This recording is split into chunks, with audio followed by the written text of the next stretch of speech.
Bismillahirrahmanirrahim. Alhamdulillahi Rabbil Alamin. Wassalatu wassalamu ala rasuli Rabbil Alamin. Nabiyyina wa habibina wa qudwatina Muhammad ibn Abdullah wa ala alihi wa sahbihi wa man sar ala nahjihi wa ihtada bihadihi wa istanna bisunnatihi ila yaumiddin. Amma ba'du. Muslimin dan muslimat, para pelajar sekalian, alhamdulillah kita syukur pada Allah Azza wa Jalla di atas limpah kurnia yang sentiasa dianugerahkan oleh Allah Azza wa Jalla kepada kita. Yang terbesar nikmatul Islam wal iman. Nikmat iman dan Islam setelah Allah Ta'ala bagi pada kita ni'matul wujud ba'dal adam. Lepas kita tak ada, kita wujud, kemudian dipilihnya kita duduk di atas landasan fitrah, beriman kepada Allah Azza wa Jalla. Alhamdulillah, kita teruskan pengajian kita dalam surah Al-Qasas. Surah Al-Qasas, surah yang ke-28. Surah yang ke-28, juzuk yang ke-20. Juzuk yang ke-20. Sambungan kita pada kali ini bermula ayat yang ke-29. Ayat 29.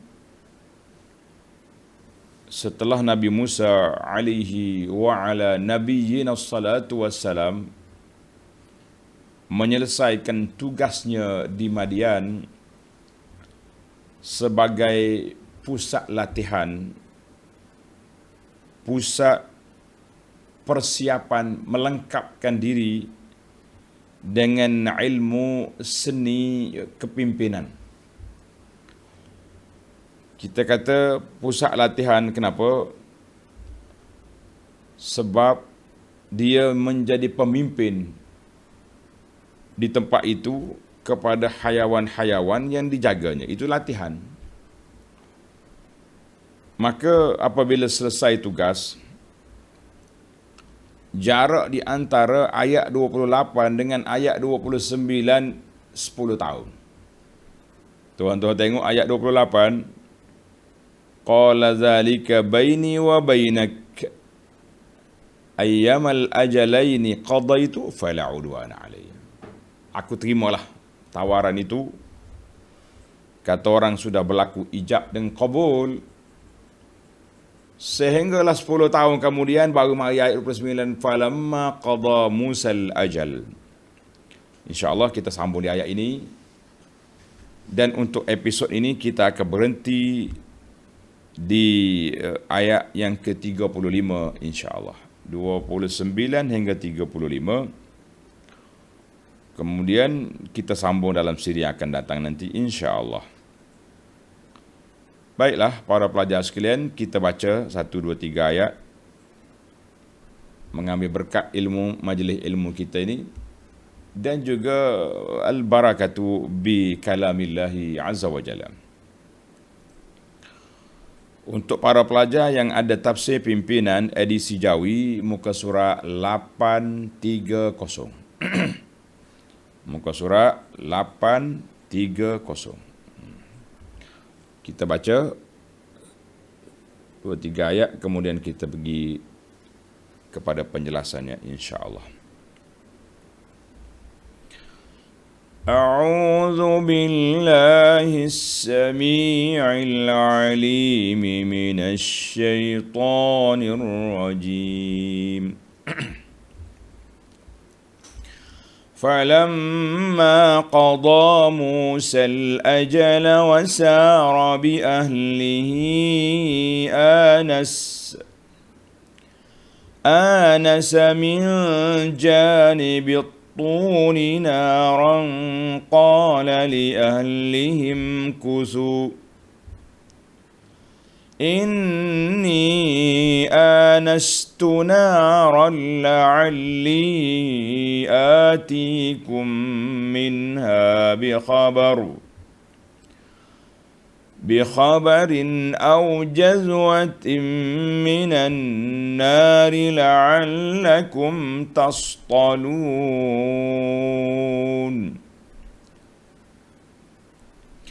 فلما أتاها نودي من شاطئ الوادي الأيمن في البقعة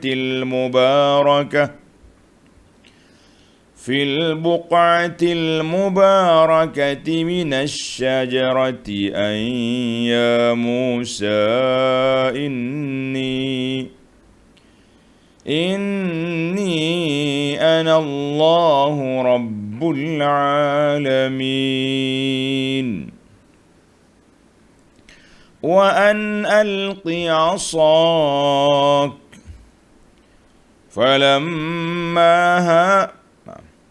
فلما رآها تهتز كأنها جان ولا مدبرا ولم يعقب يا موسى أقبل ولا تخف إنك من الآمنين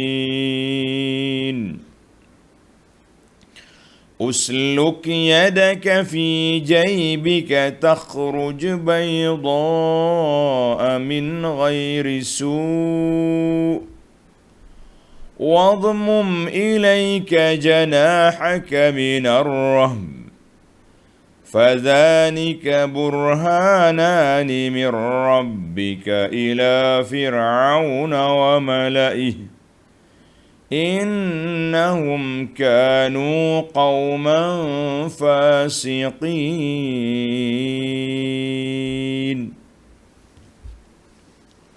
Kita berhenti setakat itu dulu. Ayat ini sudah tamat tempoh pelantikan. Baik, balik semula kepada ayat 29 yang kita baca. Falamma qada Musa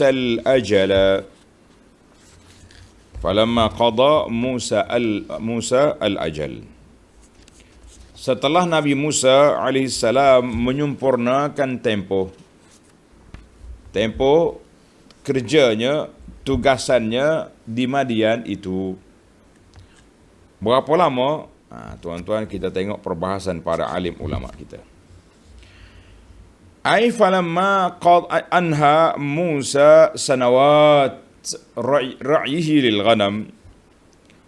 Apabila selesai Nabi Musa alaihissalam beberapa tahun menggembala kambing duduk bersama dengan isteri dan keluarganya di Madian, maka di sini kata di para ulama, falamma qada Musa al-ajal. Dalam ayat yang dalam perjanjian yang lepas kita sudah dengar tawaran yang diberi oleh Salih Madian oleh Syekhun Kabir, bapa mentua dia kata 8 tahun 10 tahun pilihan. Mana 8 tu kena perjanji asal. Maka kata di para ulama, qada Musa al-ajal yahtamilu an qada al-ajal al-wajib. Kemungkinan dia qada selesaikan tempoh yang diwajibkan 8 tahun. Ataupun 10 tahun, itu yang kita sangkaan berat kitanya, Musa menunaikan semua tempoh yang ditawarkan. 8 atau 10. Mana dia ambil 10 tahun. Hadza huwa dhannu bi Musa wa wafaihi, seorang yang menunaikan janji Nabi Musa tidak gopoh. Jadi ramai di kalangan ulama yang memilih qada al-ashara sinin, Nabi Musa menunaikan 10 tahun. Di antaranya ulama tafsir Muqatil, ulama-ulama yang pertengahan Ibnu Katsir, dan juga ramai di kalangan para ulama mengatakan 10 tahun. di kalangan ulama tafsir yang besar, iaitulah Sayyidina Abdullah bin Abbas radhiyallahu anhumah. Berdasarkan kepada seorang ulama tafsir, nama dia Sa'id bin Jubair. Dengar cerita ni. Sa'id bin Jubair rahimahullahu ta'ala qala sa'alani yahudiyun min ahli al-Hirah. Yahudi daripada penduduk Hira tanya Sa'id bin Jubair, ayyal ajalaini qada Musa. Masya Allah, dia tolong tanya bagi pihak tuan-tuan dan puan-puan. Saya sendiri pun nak tahu Musa berapa tahun bertugas. Yahudi tanya, berapa tempoh Musa duduk di Madian? Kata Sa'id bin Jubair, tengok ni, ulama salah dia tidak cepat-cepat buat analisa, gopoh tidak dia. Qultu la adri, aku tak tahu. Nanti dulu. Hatta aqdama ala habril arabi fa'asalu. Aku nak pergi tanya pakar ulama tafsir di kalangan orang Arab ni. Di Mekah, di Madinah tu, aku tanya dia, kemudian aku bagi jawapan kepada kamu. Berapa lama nak jawab tu? Nah, kita hari ni, kita hantar WhatsApp kepada ustaz. Malam ni, pagi esok tak jawab lagi. Nah, tengah hari, marah dah. Kenapa tak layan ni, ustaz? Saya dari semalam WhatsApp. Tengok. Tuan-tuan bayangkan soalan Yahudi kepada Sa'id bin Jubair. Sa'id bin Jubair kata, aku nak pergi tanya habrul Arab. Berapa lama tempoh? Kesabaran mereka menunggu jawapan. Masya Allah. Kita kena belajar, para pelajar sebelah, jangan gopoh, jangan nak kompayakun. Qala faqadimtu fasa'altu bin Abbas. Allahu Akbar. Dia kata, aku pergi tanya Ibnu Abbas. Dia tanya apa? Tentang tempoh Nabi Musa. Qala qada aktsaruhuma wa atyabahuma. Ibnu Abbas kata, Nabi Musa telah menunaikan yang paling banyak, yang paling baik. Jabral Khatir kata orang, paling baik 10 tahun lah. Sebab bapak mentua dia bagi tawaran 8 tetap 10 tambahan. Jadi Nabi Musa ambil sempurna. Inna Rasulullah sallallahu alaihi wasallam qala fa'ala.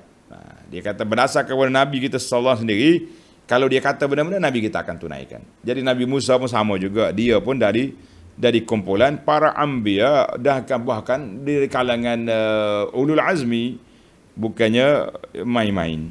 Nah, itu analisa Ibnu Abbas. Cerita ini telah diriwayatkan oleh Imam Al-Bukhari. Mana jelaslah kepada kita, Nabi Musa duduk 10 tahun di Madian. Ada juga sebahagian ulama kata yahtamil, kemungkinan dia ambil 8 tahun. Tapi lebih lagi lah, sebab menunggu. Sebenarnya Nabi Musa, hikmat dianya, kenapa lama sangat tu? Jangan pula tuan-tuan dan puan-puan ambil kesempatan ini. Nah, bila orang mari minta anak kita, boleh, tapi mu kena khidmat kepada aku, duduk di rumah bapak mertua 10 tahun atau 8 tahun. Nanya. Dan waktu kita duduk dengan isteri, mula-mula kahwin, bolehlah lagi. Rumah mertua 1 bilik ada bagi kat kita. Dalam masa 10 tahun, berapa jangkaan boleh keluar 5 orang anak. Nah, kalau 2 tahun seorang, 5 orang anak sudah ada, macam mana dengan 1 bilik? Nah, jadi jangan ambil kesempatan menggunakan hujah Nabi Musa ini untuk nak buat syarat kepada bakal menantu nanti kena duduk rumah ayah 10 tahun. Lah. Kita offer lah dia, duduklah di rumah ayah ni lah. Kalau rasa dah ramai anak nanti tak selesa, boleh je pindah. Jadi kita kena bagi, jangan terikat lah dengan 10 tahun. Nabi Musa ni ada hikmah tuan-tuan. Nak mencukupkan tempoh matang umur seorang yang akan dilantik oleh Allah menjadi Nabi, jadi Rasul. Jadi kebiasaannya, kita kata kebiasaannya mereka ini dilantik umur 40 tahun. Jadi Allah Ta'ala nak tunggu, bagi peluang kepada Nabi Musa duduk di sini, supaya dia sebelum dia U-turn balik ke Mesir, berhenti di Tur Saina untuk mendapat pengiktirafan pelantikan menjadi Rasul.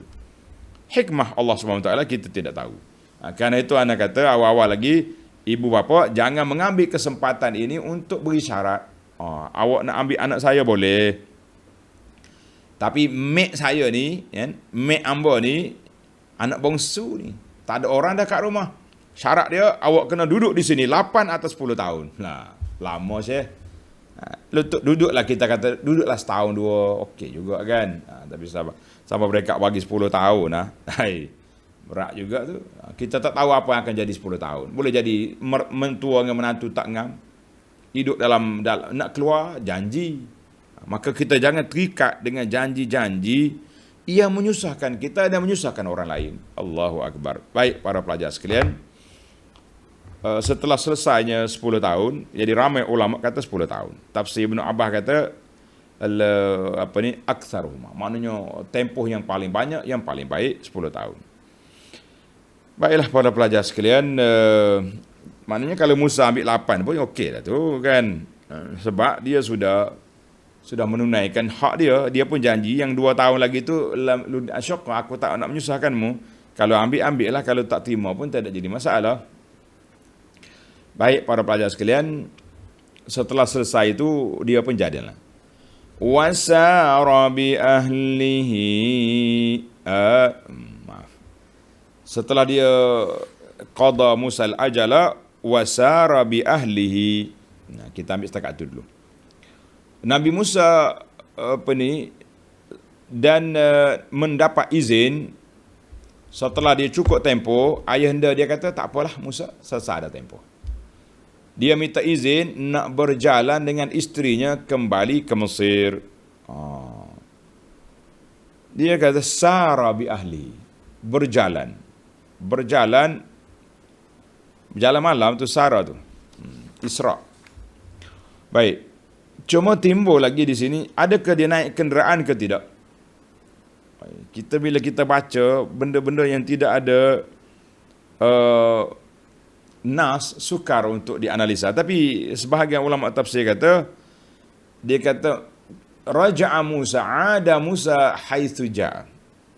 Nabi Musa balik ke Mesir sebagaimana dia datang. Mana dia mari dulu naik kenderaan, berjalan kaki, balik jalan juga. Masya Allah, tabarakallah. Wallahu alam, kita kata tidak disebut. Kita pun tak perlu nak cari Nabi Musa naik unta ke, naik kuda ke, naik hemar, dongki, naik kaki ke, wallahu alam. Yang penting mereka berjalan keluar dari Madian dengan izin bapa mertua. Banyak kita nak ambil pengajaran di sini para pelajar sekalian. Jadi kalau kita duduk di rumah mertua, sudah tamat tempoh nak keluar, minta izin lah. Jangan senyap-senyap angkat barang, angkat. Tiba-tiba kosong bilik. Ayah tengok kenapa ni? Pindah dah, tak bagi tahu. Kita kata ini di antara adab yang tidak cukup adab. Nak keluar, baik. Sebagaimana kita datang disambut, kita keluar juga dengan keizinan. Tengok Nabi Musa minta izin. Qada Musa al-ajala wasara bi ahli. Dia berjalan dengan keluarga dia. Jalan dalam keadaan dalam gelap malam. Waktu dia berjalan sudah gelap, nak menuju ke Mesir. Tiba-tiba dalam suasana mereka kelang kabut, setengah ulama tafsir menganalisakan ayat ini, mengatakan Nabi Musa dallat tariq, tersalah jalan. Maknanya jalan nak tuju ni tak kena, gelap. Dulu bukannya ada lampu, ada signboard, ada tulisan-tulisan petanda tengah jalan. Orang berjalan dengan pengalaman gitu je. Ini Musa dah 10 tahun dulu datang, dalam keadaan dia melarikan di dunia balik. Entah apa akan jadi di Mesir, wallahu alam. Maka Nabi Musa sampai di anasa min janibit turi nara. Ia melihat dalam perjalanan itu api dari sebelah gunung Tursena. Mana sampai dekat bukit Tursena nampak api nyala. Musa kata kalau ada api ni, maknanya adalah orang. Itu analisa. Dia kata bila kita ada api, adalah orang. Bolehlah aku pergi tanya. Qala li ahlihim kusu. Musa pun berkatalah kepada isterinya Kusu. Tengok bahasa Arab ni, Kusu dengan jamak. Dia tak kata Kusi duduk seorang sini, la Kusu adinda duduk di sini. Jadi para ulama menganalisakan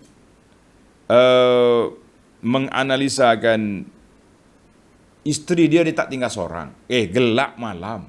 Dahlah dalam ulama tafsir kata suasana pula malam tu gelap. Baridatun. Sejuk pula, masya-Allah. Sejuk di negeri Arab bukan sejuk musim hujan tempat kita. Kita mesti sejuk musim hujan pun sedap lagi mandi. Tapi sejuk di negeri Arab, setakat pengalaman saya di sana dan pengalaman juga kita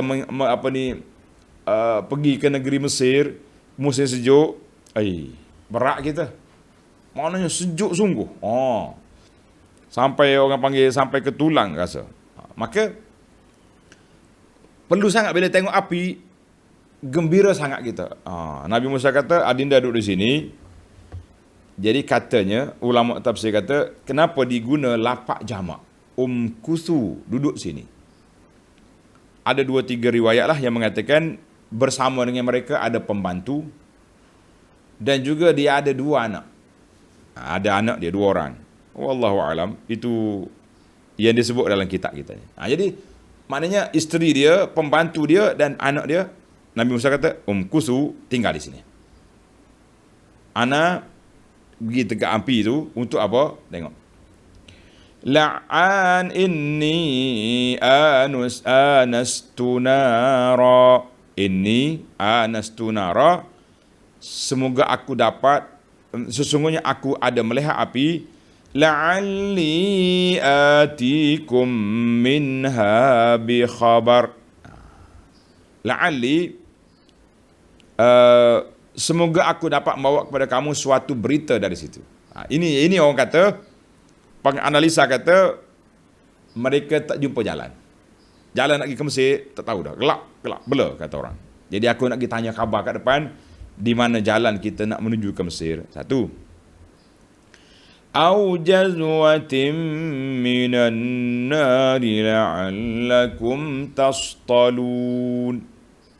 Atau aku boleh bawa sepotong api, ambil unggul api buat balik, untuk kamu berdiam daripada kesejukan malam ini. Allahu Akbar. Tengok nota di bawah kata, dalam perjalanan ke Mesir, bersama-sama isterinya, Nabi Musa AS sampai berhampiran dengan Gunung Tursena di semenanjung Sinai pada suatu malam yang gelap gelita dan udaranya amat sejuk. Ini kita boleh bayangkanlah, tuan-tuan dan puan-puan boleh bayangkan bagaimana keadaan Musa di tengah padang pasir yang sejuk. Masya Allah, tabarakallah. Saya boleh rasa dah sejuk padang pasir ni. Dan dia tak sama dengan sejuk kita sini. Sebab itu kita di sana, di negeri Arab, pada musim sejuk, kita diminta, bahkan diwajibkan supaya pakai baju dalam.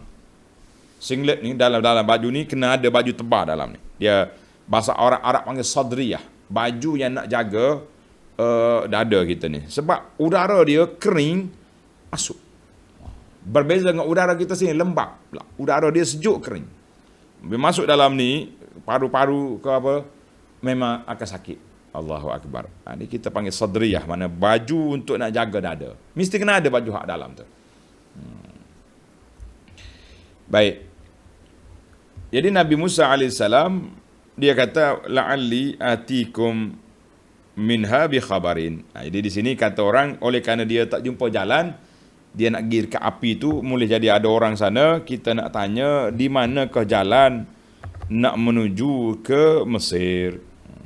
Dan satu lagi, aku nak ambil api buat balik sini untuk kita panaskan tubuh. Kalau tak boleh jalan malam ni pun, sekurang-kurangnya kita boleh ada unggul api kat sini, sejuk, panaskan badan dan juga cerah kawasan. Masya Allah.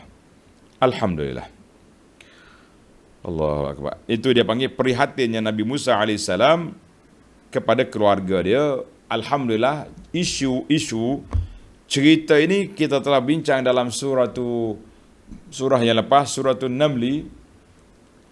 Surah Namli dulu kan ada satu cerita, satu siri je, Nabi Musa dengan keluarga dia. Mana episod itu episod Nabi Musa menjaga keluarga.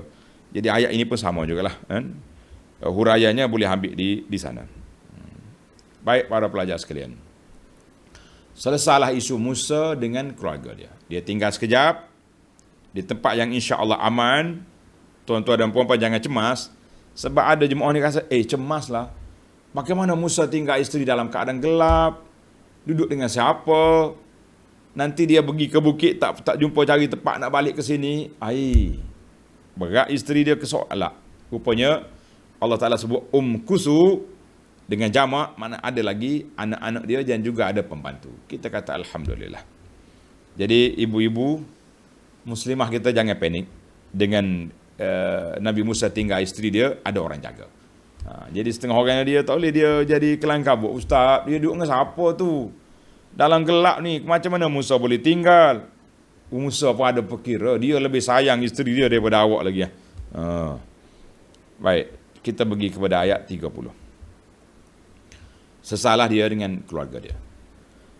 فَلَمَّا أَتَاهَا نُودِيَ مِنْ شَاطِئِ الْوَادِ الْأَيْمَنِ فِي الْبُقْعَةِ الْمُبَارَكَةِ. Maka tatkala ia sampai ke tempat api itu, Musa sampai aja, tak ada orang. Mana ada orang?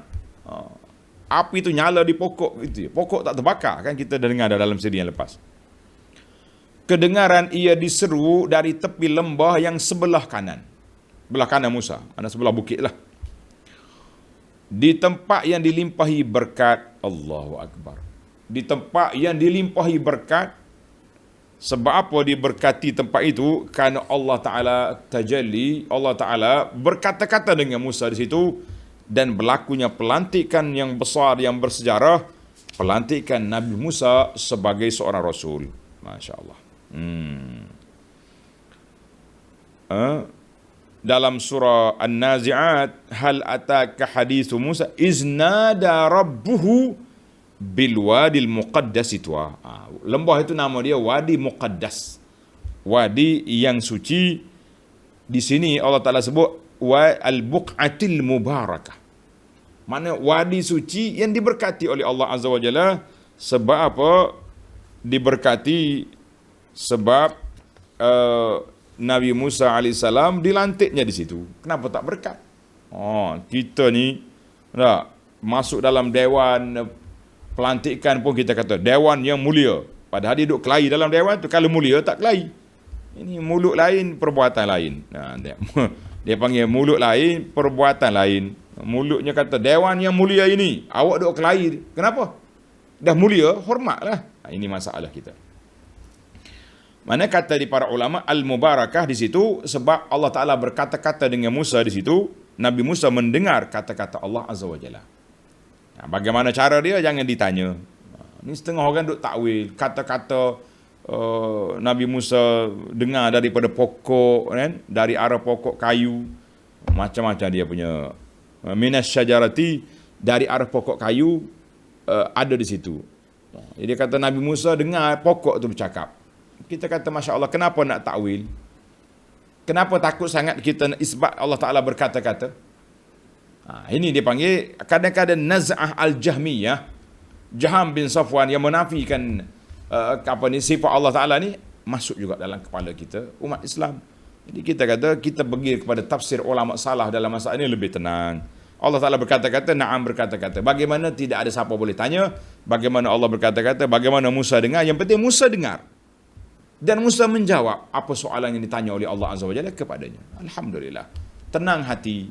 Ikut apa yang disebut oleh ulama salafus salih, kita rasa tenang hati. Daripada duduk kona sana, kona sini. Baik. Bila sampai dekat dengan pokok yang ada di situ, wallahu alam, saya kata wallahu alam, waktu ana pergi ke Tursena, saya ni suka juga mengembara ni. Alhamdulillah. Dalam pengalaman hidup saya sebelum sakit lutut ni, sudah pun mendaki Gunung Tursena. Waktu itu tahun 93. Ana dengan Ustaz Abdul Latif Abu Afif ni, sama-sama kita muda dulu, kita pergi ke Mesir, naik Bukit Tursena. Berapa lama mau munajat naik? Kita naik atas gunung tu. Puncak gunung, daripada pukul 12 malam naik, Kita naik malam, naik tengah hari saya kata memang tak naik punya. Tinggi, panas, dia bukan ada pokok. Naik atas sampai di sana dekat subuh. Naik. Ui, panjang cerita.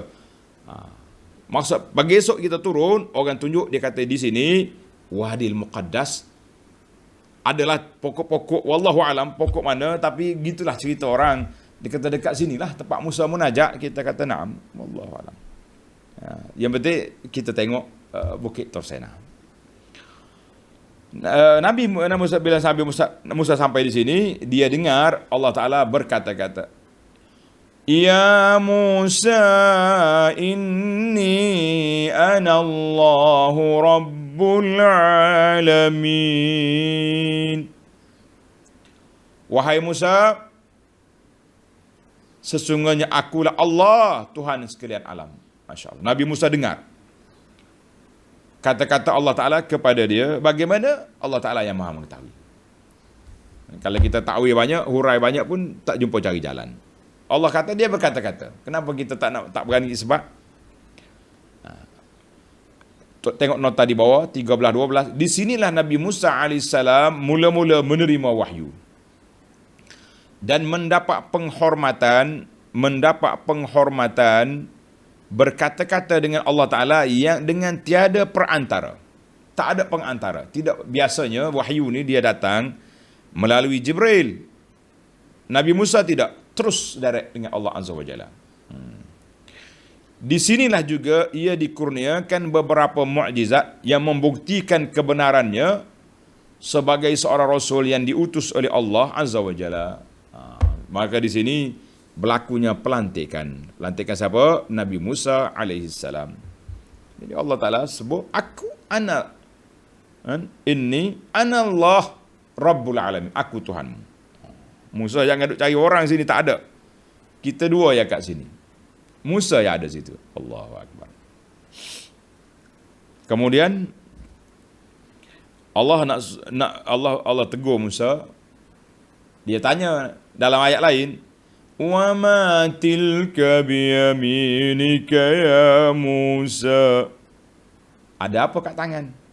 Kita belajar kan dalam surah yang lepas. Anak tak hurai panjang di sini. Lama pula masa tuan-tuan dan puan-puan. Cukuplah kita rujuk balik kepada cerita lepas. Allah tanya Musa, apa ada kat tangan tu? Tanganmu pegang apa tu? Allah tahu dah, tapi kata ilmu psikologi yang kita belajar, bila orang asing dalam keadaan takut, panik gini, bila kita tegur, dia jadi tenang sikit. Allah tanya dia, Musa, ada apa kat tangan? Musa pun boleh berkata-kata dengan Allah, ambil peluang selalu. Qala hiya 'asaya atawakka'u 'alaiha wa ahshu bi 'ala ghanami wa liya fiha ma'rib ukhra. Musa kata, ni tongkat saya ni, saya bertongkat dengan dia, buat kait daun kayu untuk kambing, macam-macam Musa bercakap. Musa pula ambil peluang untuk berkata-kata dengan Allah. Kerana itu Musa diberi gelaran Musa Kalimullah, artinya orang yang banyak berkata-kata dengan Allah Azza wa Jalla. Peluang. Kita pun kalau ada peluang-peluang, kan, kalau ada peluang untuk bercakap-cakap dengan orang-orang besar-besar lah, kita kata bukan kita nak banding dengan Allah, tapi peluang tu kena ambil peluang. Ini dah kita ni, orang suruh tanya, tak tanya soalan. Duduk kat ustaz, duduk buah sama dia. Dah, duduk dalam majlis ilmu dengan ustaz, tapi duduk buah sama dia. Buat apa tu? Masya Allah. Maka Allah Ta'ala perintah Nabi Musa. Tengok para pelajar ayat 31. Panjang lagi ni sampai 35 kita ni. Wa an alqi 'asak. Allah kata, dan sekarang setelah dia bercakap tongkat dia ni, Allah pun berfirman, dan sekarang campaklah tongkatmu itu. Musa pun bila Allah Ta'ala pernah campak, dia pun campak. Falamma ra'aha tahtazzu ka'annaha jannu walla mudbira. Setelah Musa melihat tongkatnya berubah daripada tongkat tung campak jadi ular besar, kan. Sudah. Janun bergerak cepat, ular besar bergerak. Kan kita sebut dah itu, sekali dia jadi thu'ban, sekali hayatan, kita hurai dah. Sekali ni anak tak nak hurai dari sini, ambil apa ni cerita aja. Bila tengok ular bergerak cepat, seolah-olah seekor ular kecil, ular besar tapi pergerakan dia macam ular kecil. Wow. Hai, kobra gitu. Walla mudbiran walam yu'aqib. Musa berpalinglah ia dan melarikan diri, tidak menoleh lagi. Musa tengok, Masya Allah, lagi. Sudah.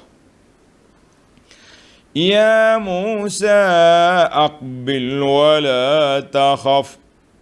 Dia dengar suara Allah berfirman, Musa, datanglah kemari, jangan takut. Jangan lari. Mari ambil tongkatmu ni.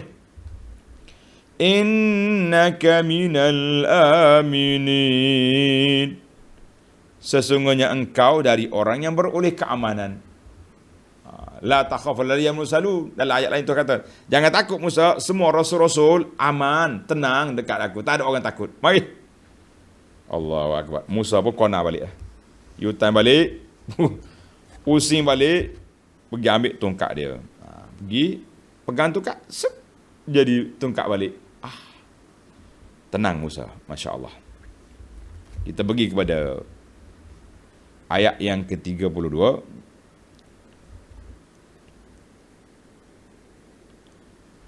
Usluk yadaka fi jaybika takhruj bayda'a min ghairi su'.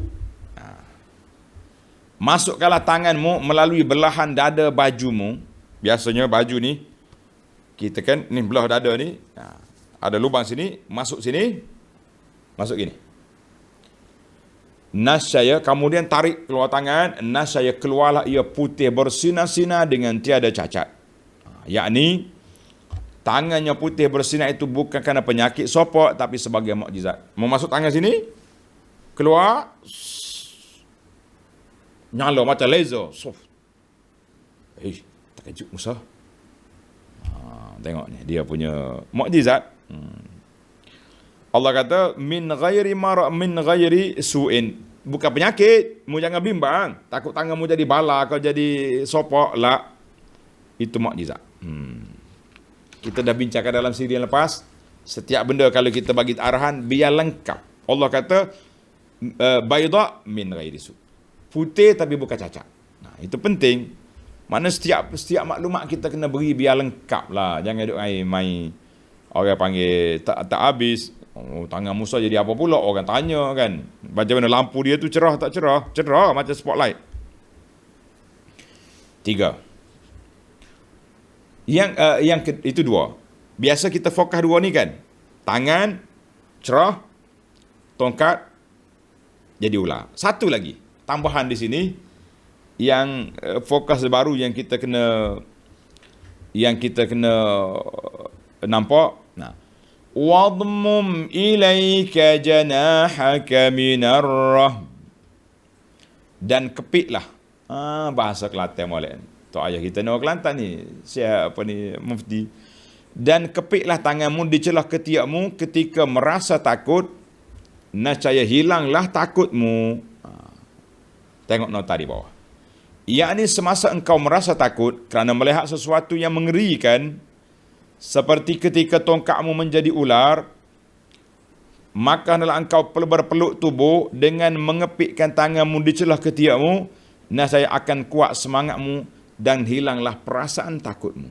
Dia kata di sini ayat ni, wadmum ilaika janahak. Ini panjang sikit ulama bahas ini. Jadi kita kata letaklah tanganmu tu, sama ada letak bawah tiak ni atau letak di dada. Janahaka wadmum ilaika janahaka. Wadmum yadaka ila sadrika fayazhab ma asabaka minal khawf. Bila kita takut, kita letak tangan di mana? Tak tangan dada. Kita ni macam tu kan biasanya. Nah, ulama tafsir kata letak tangan di dada. Sini. Mujahid kata udmum ilaika yadaka.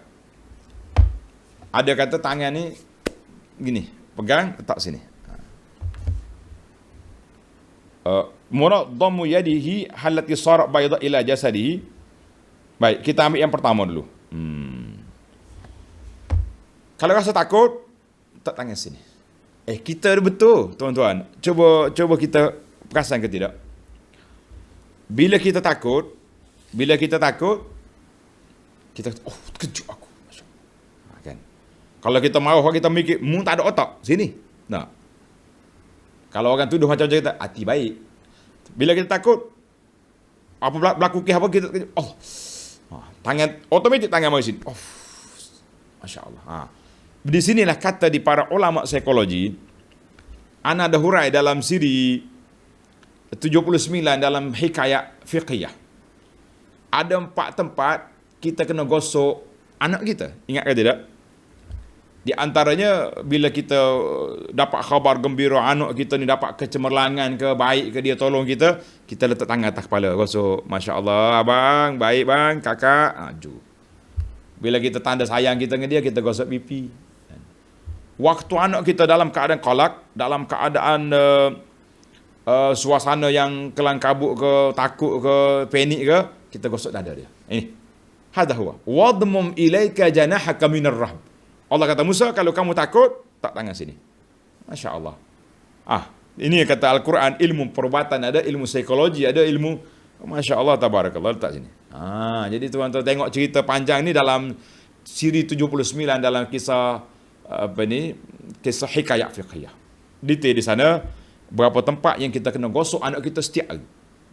Sehingga ada orang bisik dengan doktor psikologi, di bila cerita ada ustaz tanya, "Syekh, untuk anak ni terpakai kepada siapa lagi?" Dia kata terpakai kepada mak dia sekali. Kalau mak dia nakal-nakal, pergi gosok biar dia tenang-tenang sikit. Kan? Orang perempuan ni dia mudah nak mengamuk, kan? Mudah tak kena sikit marah lalu dia. Jadi suami kena banyak gosok-gosok lah juga. Kadang-kadang begitulah suasana hidup atas dunia. Baik. Ada kata yang kedua, qala al-Ulaimi, bila satu lagi, bila takut tak tangan sini, satu lagi apabila cahaya. Bila Nabi Musa keluar daripada celah baju dia ni, cahaya ni bukan lama. Keluar cahaya. Bila cahaya tu padam, macam mana nak recharge, masuk balik tangan sini. Letak sini, angkat balik, nyala semula. Itu kata di Al-Ulaimi kata, idza halaka amru wa ma tara min syu'aiha, bila cahaya dia sudah padam, fa adkhilha fi jaybika ta'ud ila halatiha. Masuk balik tangan, keluar balik, dia jadi cahaya balik. Macam recharge lah kita kata. Masya Allah, detail dia punya cerita. Baik, tuan-tuan ni saya rasa suka dengan cerita, tapi kita tak boleh cerita banyak-banyak. Ini Quran, banyak pengajaran yang kita nak ambil. Baiklah, sekarang ni 3 perkara, mukjizat yang besar, tongkat dengan tangan. Tak kira lah tangan letak sini untuk takut ke, tangan untuk keluar cahaya. Baik, Allah kata apa? Fadhanika burhanani min rabbika ila fir'auna wa mala'ih. Yang demikian ini, tongkat dan tangan adalah dua bukti mukjizat. Tengok nota di bawah, yakni kedua-dua mukjizat yang tersebut adalah mukjizat tongkatnya menjadi ular dan mukjizat tangannya menjadi putih bersinar-sinar, adalah dua bukti yang menunjukkan kekuasaan Allah dan kebenaran Nabi Musa AS sebagai seorang Rasul min Rabbil Alamin, utusan Allah, Tuhan sekalian alam. Allah kata apa ketika itu? Ila fir'auna wa mala'ih. Dua bukti ini dari Tuhanmu untuk engkau menunjukkannya kepada Fir'aun dan kaumnya. Jadi mau ada dua mukjizat Musa. Kita sudah test di sini, dua-duanya berfungsi. Tongkat sudah jadi ular, tangan sudah cerah. Selesai. Mau ada dua mukjizat, pergilah jumpa Fir'aun. Sudah. Innahum kanu qauman fasiqin. Sesungguhnya mereka itu adalah dari kaum yang fasik, derhaka. Fir'aun orang derhaka daripada dulu. Wallahu alam, adakah Fir'aun yang Nabi Musa keluar dulu sama dengan Fir'aun yang dia balik? Ada setengah ulama mengatakan Fir'aun bapa tu mati dah. Sekarang ni Fir'aun anak pula naik. Wallah, yang penting Fir'aun lah. Dua-dua tu kafir, dua-dua tu ganas belaka. Nabi Musa mula mengemukakan keuzuran dia. Bimbang juga Musa. 10 tahun duduk di Madian, tenang-tenang, sekarang ni aku kena balik Mesir, jumpa Firaun yang aku ada salah dengan dia. Sudah, Musa kata, inilah cabaran besar dalam hidup Musa. 10 tahun tenang, sekarang ni berhadapi cabaran. Musa pun kemukakan keuzuran dia. Kita ni kalau orang nak lantik kita rasa tak layak, kita kena bagi kemukakan keuzuran. Saya ni gini. Boleh jadi kita rasa uzur, tapi sebenarnya tidak uzur. Orang yang lantik kita menampak kelayakan kita. Wallahu a'lam. Musa menyatakan keuzuran dia. Ayat 33. Qala rabbi inni qataltu minhum nafsa fa akhafu an yaqtulun. Nabi Musa merayu dengan berkata, wahai Tuhanku, bahawa aku telah membunuh seorang di antara mereka. Aku bunuh Kibti dulu ni 10 tahun yang lalu. Oleh itu aku takut mereka akan membunuhku, sebab hukuman bunuh telah dijatuhkan oleh Firaun masa tu. Cuma dia tak ada Interpol masa tu. Polis internasional yang boleh cari Musa, ekstradisi, hantar balik ke Mesir, tak ada. Jadi hukuman tu menunggu. Tengok nota di bawah kata apa. Yakni, tatkala Nabi Musa AS mendengar firman Allah Ta'ala mengutusnya membawa mukjizat-mukjizat yang tersebut kepada Firaun dan kaumnya untuk menyeru mereka beriman, timbullah perasaan takut. Kerana ia pada masa yang lalu pernah melakukan dosa, membunuh seorang di Kibti di antara mereka dengan tidak sengaja, tapi hukuman itu masih lagi berlaku. Dan kerana itulah dia telah meninggalkan negeri Mesir. Tiba-tiba aku diperintah balik ke Mesir. Musa ingatkan nak balik bawa menantu ni, nak pergi tunjukkan mak senyap-senyap je.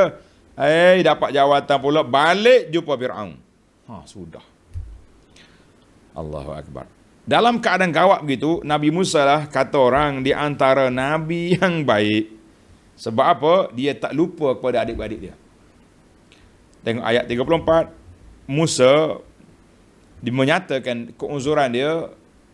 Dan dia ni gugup, kata orang. Gugup ni mudah panik. Bila orang berdepan ni, jadi cakapan dia jadi tak pasih. Kita dah bincang dulu kan. Cerita makan bara api tu, cerita Israeliat tak habis-habis lah. Yang pentingnya, cerita yang betulnya Nabi Musa ni macam seorang yang orang panggil mudah panik. Bila orang berdepan dengan nak berhujah, dia jadi, suara dia jadi gagap macam tu. Maka dia kata, yang pasih bercakap ni, Harun. Tengok ayat 34.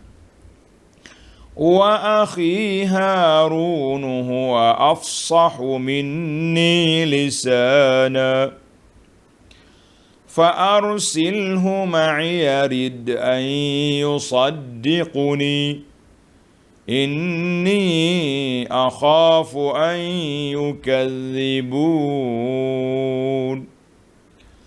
Dan saudaraku Harun, siapa dia lebih besar? Kita dah bincang dulu kan. Ada kata Harun lebih besar. Wallahu alam. Ia lebih petah, fasih lidahnya daripadaku. Makna Harun ni kalau bercakap, berhujah, mantap. Petah. Dia tak tergagap. Maka utuskanlah dia bersama-samaku sebagai penyokong dan mengakui kebenaranku. Minta penyokong sokongan daripada adik-adik dia. Tengok nota di bawah 17. Yakni sebagai penyokong yang mengakui kebenaran apa yang aku sampaikan itu, dengan kebolehannya mendirikan hujah dan bertikam lidah dengan Firaun dan kaumnya yang kufur ingkar itu. Maknanya mari kita perhati Harun ni petah berhujah. Macam kita ni kan, ada beberapa sahabat kita ni, kalau orang ajak debat, kita akan hantar dia. Sebab dia ni jurulatih debat. Kita kata. Maknanya jangan semua orang pergi berdebat, kalah nanti. Walaupun kita ada ilmu tinggi, tapi ilmu seni berhujah tak sama dengan ilmu bercakap. Ana sendiri, kalau orang ajak berhujah, saya tak mahu.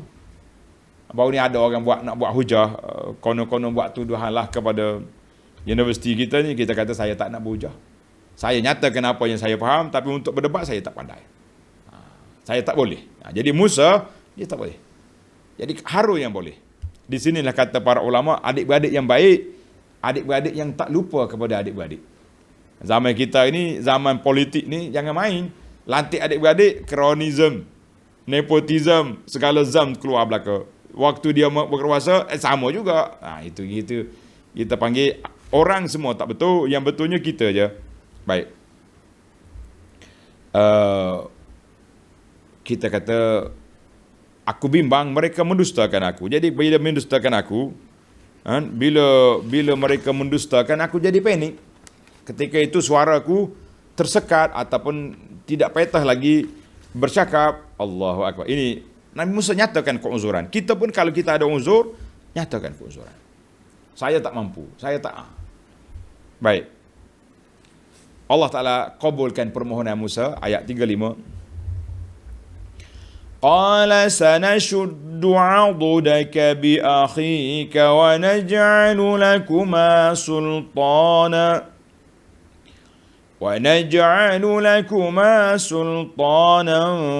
فلا يصلون إليكما بآياتنا أنتما ومن اتبعكما الغالبون.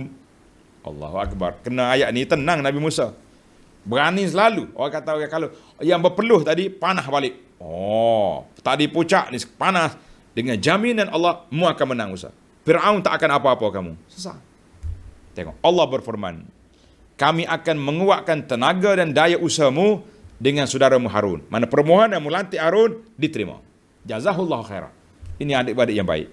Kita jangan ingat bila ada projek apa pun, terlupa ke adik-beradik. Nak bagi orang lain dulu. Jangan. Adik-beradik dulu. Kroni ke kroni ke lah. Kroni, sebab politik je. Kalau tak ada politik pembangkang, tak ada pula kroni-meroninya. Kan? Dia jadi kerajaan pun dia kroni juga. Sama ya. Cakap je lebih. Sebab itulah kita tengok muak. Kita tengok orang banyak cakap, banyak kritik. Semua orang tak betul belaka, gagal belaka. Dia yang betul. Kita kata usah ada cakap banyak. Tengok Nabi Musa AS. Saya bukan nak menyokong kronisme, nepotisme, tidak ni. Tapi menceritakan bahawa sebenarnya isu tak ada isu. Jadi isu bila ada lawan. Itu je. Baiklah.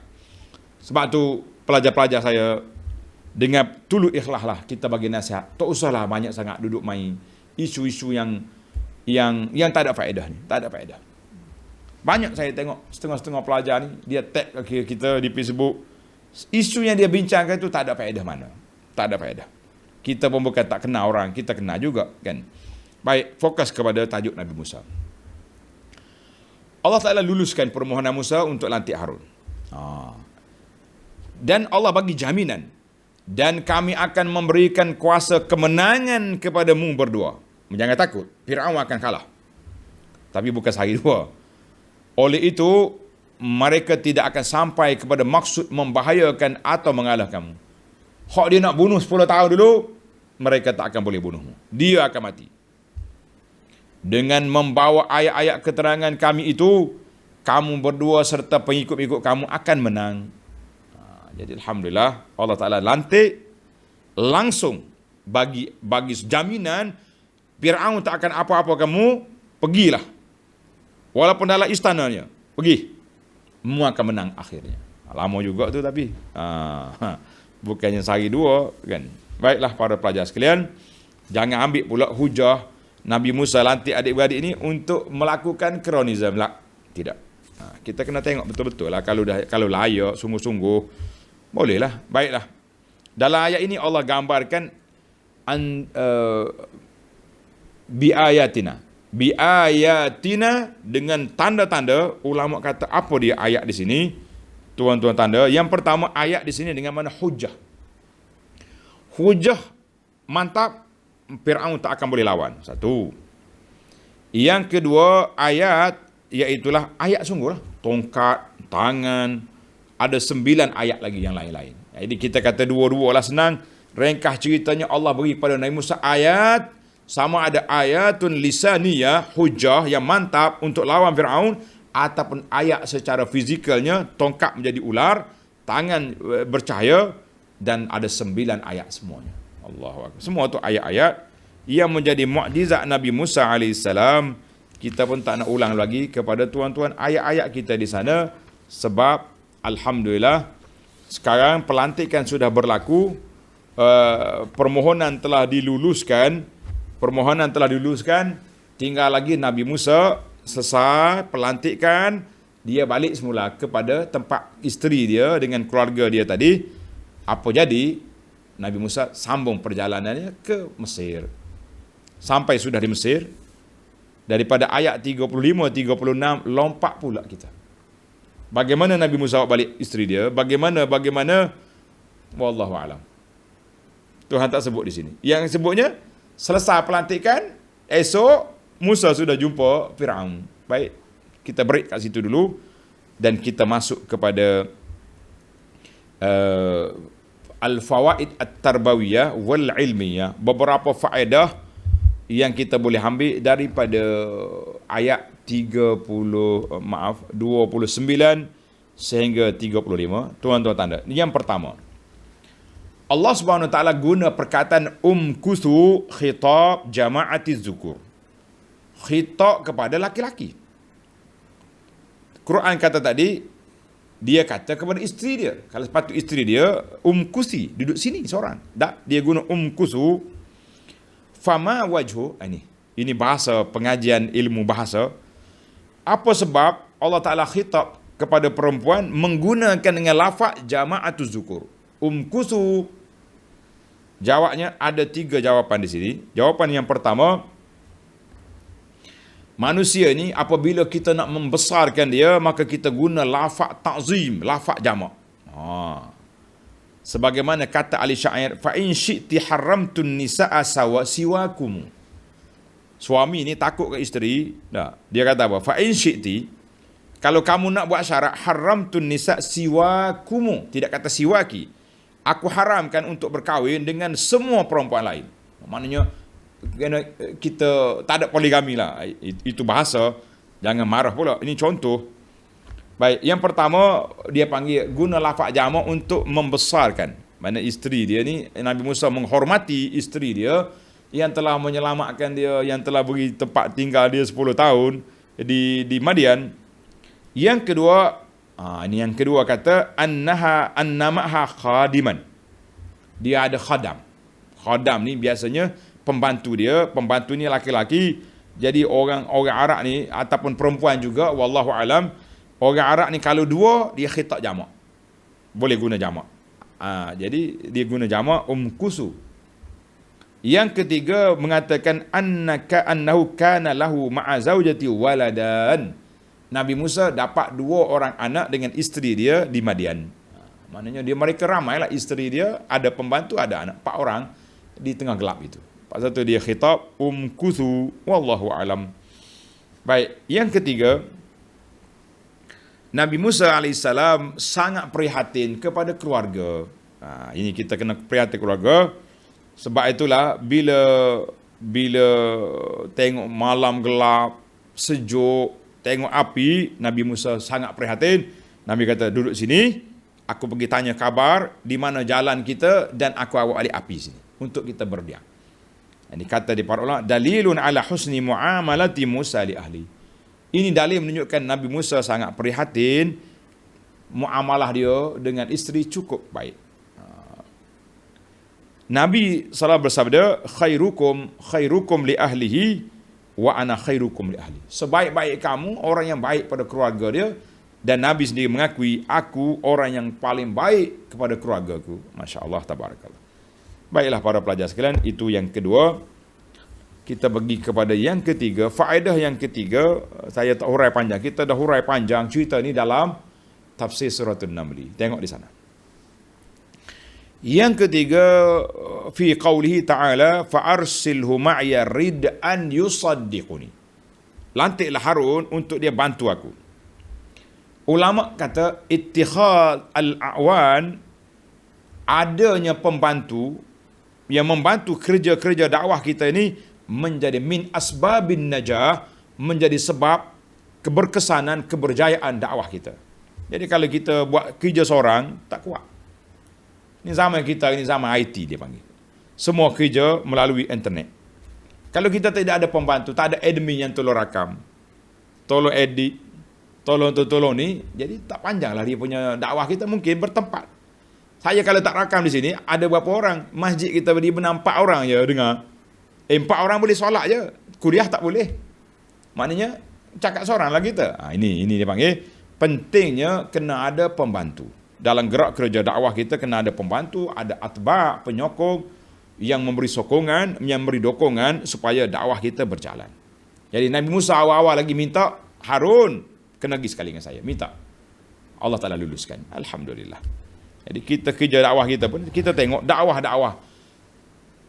ikut sunnah ni kita ajak orang. Dakwah yang ikut lain pula. Dakwah yang ajar sesak, geng-geng mimpi-mimpi. Kenapa ramai pengikut? Tak. Tengok, sebab dia duduk main media ni.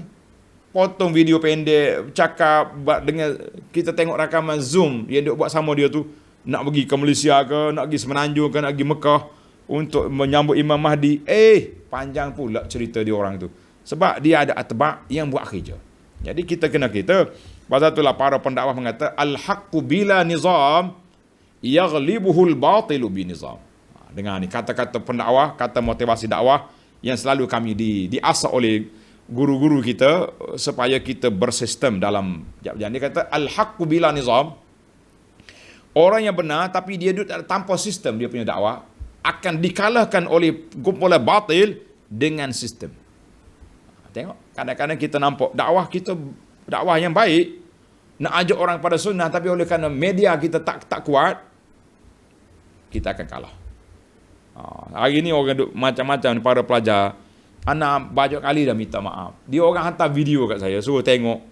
Kita pening kepala bila tengok video yang pelik-pelik kan. Jadi kata eloknya tuan-tuan yang nak tanya soalan, tanya je. Tulis soalan, tanya. Senang. Dia tanya video, kita tengok. Bila tengok, payah. Macam-macam video ni. Video ajaran, sedap tahu. Tengok ustazah ni cakap, video dia kita tengok pun rasa semangat nak beramal. Bila kita tengok balik, ayat ni hadis palsu dia bawa ni. So baca ayat tu, baca ayat ni, baca pagi bangun, semua tidak ada dalam sunnah. Baik, kita pergi kepada yang keempat. Falamma qada Musa al-ajala wasara bi ahlihi anasa. Jadi Nabi tempoh Musa bawa keluarga dia berjalan, tengok api tengah jalan. Isbat anna Allah Subhanahu wa taala qad yuqaddil mar'i min al-asbab ma yusiluhu ila al-kamal. Allah Ta'ala dia sediakan sebab untuk nak melengkapkan seorang hamba dia. Contoh di sini, Nabi Musa akan jadi pemimpin besar. Bani Israel yang akan menjadi pengikut Nabi Musa, kumpulan yang banyak kerana. Banyak dia punya kerana, tuan-tuan boleh tengok dalam tafsir cerita Nabi Musa nanti. Maka kerana itu, Allah Ta'ala beri kepada Nabi Musa sampai di Madian, dia pergi kerja jaga kambing.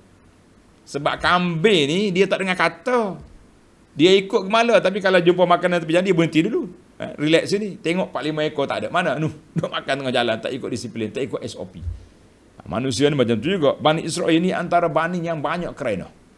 Musa kena belajar seni bagaimana nak olah, nak jaga pokok ni.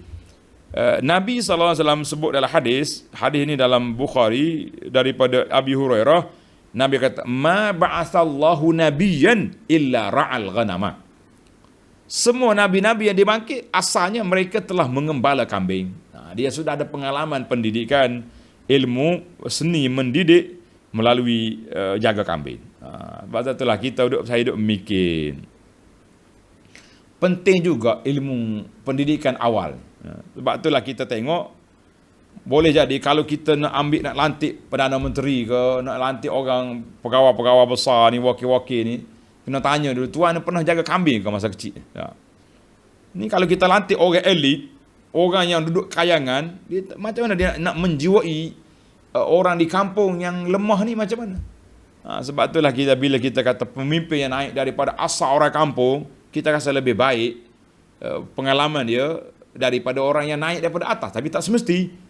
Orang kampung kaduk naik junjung pun ada juga. Bila boleh jawatan terlupa kampung. Masya Allah, tabarakallah. Panjanglah cerita. Kita ambil lain kali ulasan ini. Tapi di sini yang keempat ini penting untuk kita belajar. Kenapa Allah suruh? Allah takdirkan Musa pergi belajar bela kambing di. Bayangkan kalau Musa besar di alam istana tak keluar-keluar, elit dia. Golongan kayangan Nabi Musa. Dia tak tahu perangai Bani Israel. Tapi bila dia sudah jadi gembala kambing, berjalan 8 hari lapar, dia akan menjiwai bagaimana jiwa orang yang kelaparan. Ini hikmah besar, kan? Kena ada juga latihan. Baik, yang keenam, yang kelima, Falamma qada Musa al-ajala wasara bi ahli. Bila selesai tempoh Nabi Musa, dia bawa isteri dia pergi. Kata di ulama, dalilun ala anna lirrajuli an yazhaba bi ahli haitsu syaa. Suami berhak nak bawa isteri dia ke mana dia nak pergi. Contohlah, isteri ni disayangi oleh mak dia, kan? Tapi bila sudah kahwin, mak, saya kena bawa isteri saya ikut saya pergi bekerja di mana? Di luar negara. Contohlah, kalau saya lah, kita bawa Ummu Anas daripada Malaysia pergi Madinah. Berapa tahun di sana? Tak lama. 4 orang anak je. Itu dia panggil hak kita. Mak dia kata, saya tak boleh pergi. Lah. Tapi ingat baik. Dalam hadis, dalam kaedah kata, ahaqqus syurut an tufu bihi mastahlaltum bihil furuj. Syarat yang mesti kamu tunaikan, syarat yang menghalalkan faraj seorang perempuan. Ingat baik. Bila kita nak kahwin, mak dia kata, anak saya ni anak bongsu, tak ada orang kat rumah. Nak kahwin dengan dia boleh, tapi syarat mu kena tinggal di rumah ni. Kita kena tetap berapa lama, mak? Seorang anak, dua, jangan buat seorang anak, dua anak. Kalau tak beranak kan, sampai tua lah mu kat rumah tu. Kan kita kemungkinan ada berlaku, walaupun mak kita tu anak dia 15, tapi belum tentu anak dia ni beranak. Boleh jadi mandul, boleh jadi. Jadi syarat tu kita kena belajar. Jangan kata, mu kena duduk di rumah aku ni sampai isteri kamu melahirkan anak. Kalau tak lahir anak, sampai tua, sampai mati. Kita kata sampai 2 tahun, 3 tahun. Sampai adikmu yang belajar luar negeri tu balik, dia pula ganti. Itu lain, kita letak. Jangan buat satu syarat yang kita tak pasti boleh tunai, tak boleh tunai. Macam syarat keluar anak. Kalau tak beranak, maka kata di para ulama, syarat itu kita kena patuh. Kecuali syarat yang bercanggah dengan maqasidul nikah. Syarat yang bercanggah dengan matlamat perkahwinan, itu tak boleh tunaikan. Contohnya, dia kata, mu nak kahwin dengan anak aku boleh, tapi tak boleh jima'. Buat apa menikah tak boleh jima'? Baik beli batang kayu. Maka itu dipanggil syarat yang menafikan maqasidul zawaj, itu dibatalkan. Tapi kalau dia kata syarat, tak boleh bawa keluar anak ni daripada rumah, sehingga ada orang lain mari ganti, itu hak mak dia. Kalau awak terima, terimalah. Yang ni saya tak nak cerita, tapi ulama fiqh ni kata kena cerita. Kalau cerita kan jadi cerita pula kan. Contohnya, orang perempuan ni kata, awak nak kahwin dengan saya? Nak, boleh, tapi dengan syarat. Syarat, kamu tak boleh kahwin seorang lagi. Selagi saya sehat, selagi aku tak mati. Syarat dia kena sehat lah. Kalau dia sakit, buat apa? Nyanyi ke suami kan. Suami terima, resiko lah awak tak boleh kahwin. Kahwin kan Tuhan halal, betul halal. Dia pun tak kata haram, cuma dia kata aku tak boleh kahwin seorang lagi. Bahaya pula cerita yang ni. Stop sekat tu dulu. Tak ajar kan nak cerita. Bila cerita kan takut orang salah guna. Baik, kita pergi yang ke-6. Yang ke-6, Nabi Musa, kesejukan dia malam tu, sejuk. Dia nak pergi cari api untuk berdiam kan. Maka kata di para ulama, annal anbiya, para nabi seperti manusia biasa juga, dia rasa sakit, dia rasa sejuk, dia rasa lapar. Ini menunjukkan kepada 2 perkara tanda, tuan-tuan. Tak boleh kita angkat darjat nabi lebih-lebih. Sebab apa? Sebab yang pertama menunjukkan bahawa annahum la ya'lamunal ghaib. Nabi pun tak tahu benda gaib. Kalau tahu benda gaib, Nabi Musa tak tanya GPS mana jalan nak pergi Mesir, tak payah tanya, pergi je. Dia tahu dia punya jalan. Jadi Nabi Musa tahu. Dikata ulama tafsir dallat tariq, dia tersalah jalan malam tu. Yang kedua, annahum la yamlikuna li anfusihim naf'an bala darra. Para nabi juga tak boleh tidak memiliki manfaat dan mudarat untuk diri dia. Itu kuasa Allah Azza wa Jalla. Kerana itu bila dia sejuk, patutnya dia kata, sejuk malam ni, tak payahlah dinda, jangan sejuk. Saya ni Nabi, saya orang hebat, dia tiup je, panah lah. Nabi Musa terpaksa kena pergi mencari api untuk berdiam. Allahu Akbar. Baik, yang ke-7. Kita pelewat masa lewat dia. Yang ketujuh, la'alli atikum minha bi khabarin au jazwatan minan la'allakum tastalun. Ada api kamu boleh panaskan badan. Kata di para ulama, annallah iza arada amran hayya'a asbabahu. Bila Tuhan nak tetap satu benda, dia buat sebab. Allah nak lantik Musa, pelantikan dia di mana? Di Tur Sena. Maka Allah Ta'ala buat sebab Musa tersalah jalan. Patut dia pergi kot ni, mari kot ni. Supaya dia sampai ke Tur Sena, tempat yang Allah nak beri anugerah pelantikan Nabi Musa. Masya Allah, tabarakallah. Ini dia panggil hayya asbab. Kita pun tak tahu kadang-kadang, tuan-tuan. Kenapa tu, kenapa ni. Tapi bila terjadi baru kita faham. Masya Allah. Saya salah satu kes peribadi. Waktu kita belajar di Madinah. Nak ceritakan, nanti cerita dalam memori lah. Kita tulis buku je. Ya, macam sahabat kita tu, dia tulis buku dah. Bila kita pergi, rupa-rupanya tak tahu apa sebab. Tak boleh masuk kuliah, contoh. Saya terpaksa kena pergi masuk di bawah dulu. Oi, ditinggal oleh kawan-kawan. Orang lain kuliah belaka. Akhirnya selepas 7 tahun. Waktu kita sampai ke peringkat habis kuliah, tahun tu pihak universiti buka untuk sambung master dengan syarat yang sangat mudah. Rupa-rupanya Masya Allah diundur ke belakang untuk dapat cemerlangnya di hadapan. Tengok, kawan-kawan kita yang semangat nak sambung, semuanya kena balik. Kita kata Masya Allah. Ba'da sab'a sinin, selepas 7 tahun baru kita, Masya Allah, tabarakallah. Bila Allah nak beri satu benda, hayya'a asbab. Sekarang ni kita tak tahu apa sebab pula. Anak-anak kita tak boleh ke sana, mesti ada sesuatu yang Allah nak anugerahkan yang terbaik. Sebab itulah para ulama, ahli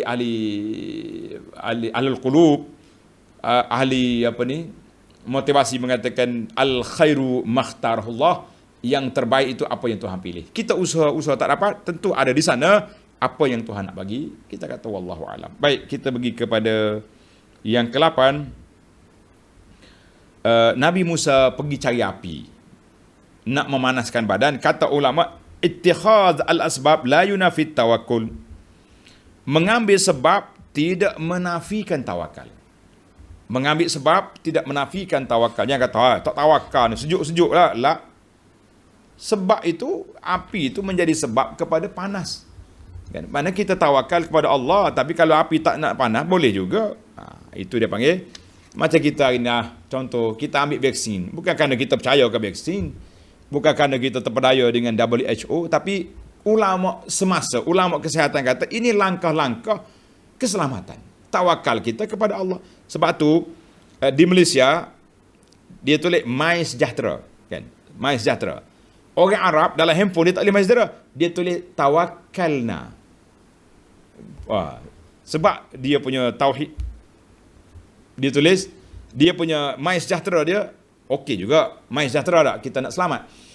Arab lebih tinggi darjat, ni Saudi, dia tulis Tawakkalna. Kita buka dalam handphone, Tawakkalna, sama dengan fungsi My Sejahtera di Malaysia. Kita kata Masya Allah, tabarakallah. Dia tak Tawakkalna. Jadi kita pun, bila kita ambil alat ini, ambil ubat ini, dengan di atas dasar, Tawakkalna. Masya Allah, tabarakallah. Allahu Akbar. Baik, kita pergi kepada yang ke-9. Bila Musa tengok ular, lari dia. Walla mudbiran walam yu'aqib. Lari dan tak tengok-tengok lagi, dah takut. Kan hari itu ada satu isu bila kita kata Nabi Musa, bila dia campak depan ahli sihir, Nabi Musa kata, kecil tukak-tukak tu. Ada orang kata salah, bercanggah je lah, kata tak salah. Mana Nabi Musa sudah tengok ular dia ni akan besar. Yang kecil tali-tali kecil belaka. Cuma terkejut tu adalah. Maka ayat ini mengatakan bahawa para nabi tidak salah kalau dia takut tabi'i. Secara tabi'i, kita mesti dia takut pada benda-benda ni. Takut ular, takut ni, biasa tu. Jadi dia kata, tak tawakal Nabi. Tawakal. Tapi ketakutan secara naluri itu memang ada sebagai seorang manusia.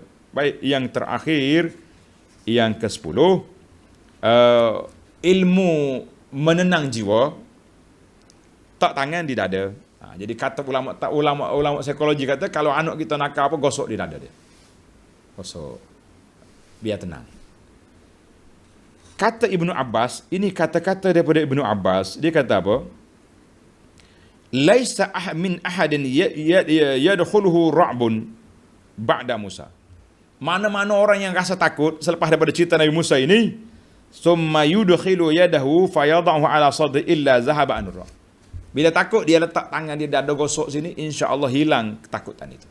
Mana sekurang-kurang kalau tak hilang semua pun tenang sikit daripada kita duduk menggelabah, ya Allah ya Tuhanku, gosok dada. Ini kata-kata Ibnu Abbas ini diulas oleh Ibnu Katsir rahimahullah taala. Hadza wa in kana khassan bihi, ayat ini khas untuk Nabi Musa asalnya, illa anna bi barakatil imani bihi haqqal iman yantafi'u man istamala zalika ala wajhil iqtida' bil anbiya. Insyaallah Ibnu Katsir kata walaupun ayat ini khas Nabi Musa, tapi kalau kita buat atas dasar ikut apa yang Allah perintah kepada Musa, insyaallah berkatnya memberi manfaat kepada kita. Alhamdulillah. Tuan-tuan banyak gosok dada. Kita kan kalau apa-apa, kejut aku. Tak ini. Betul ni. Dada. Dia tak kata, kejut aku tak apalah. Pening kepala ada. Dada. Banyak-banyaklah kita gosok dada. Mudah-mudahan kita tenang. InsyaAllah kita tengok apa jadi kepada Musa berdepan dengan Fir'aun dalam siri akan datang. Subhanakallahumma bihamdika asyhadu an la ilaha illa anta astaghfiruka wa atubu ilaik. Wa sallallahu ala nabiyyina Muhammadin wa ala alihi wa sahbihi ajma'in walhamdulillahi rabbil alamin. Wassalamu alaikum warahmatullahi wabarakatuh.